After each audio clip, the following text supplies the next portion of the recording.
Anak-anak yang dikasihi Tuhan Yesus Kristus, bacaan Alkitab 1 Timotius pasal 4, ayat 12 sampai ayat 16, berkisah tentang sebuah nasihat yang diberikan oleh Rasul Paulus kepada Timotius. Nasihat adalah ajaran, pelajaran, anjuran, peringatan, petunjuk, teguran yang baik. Dan nasihat biasanya diberikan oleh orang yang umurnya lebih tua atau orang-orang dewasa kepada anaknya.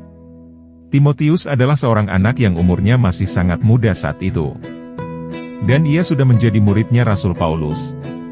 Nama Timotius memiliki arti orang yang saleh, orang yang menghormati Tuhan. Timotius dididik oleh ibunya agar ia menjadi seorang anak yang memahami kitab suci. Di sepanjang hidupnya, Timotius mengenal tentang ajaran-ajaran firman Tuhan. Oleh karenanya ia menjadi sosok yang taat kepada Tuhan.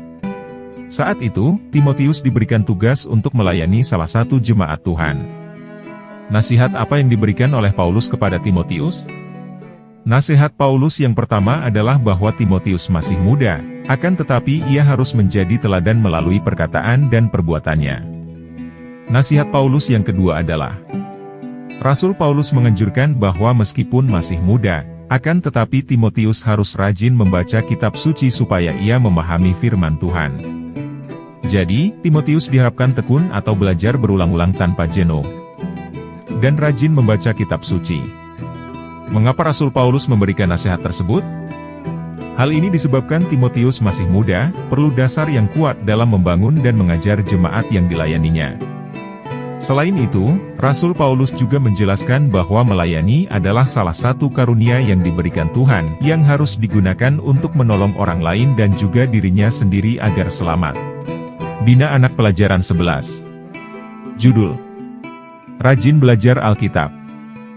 Pembacaan Alkitab 1 Timotius pasal 4, ayat 12 sampai ayat 16. Ayat hafalan 1 Timotius pasal 4, ayat 13.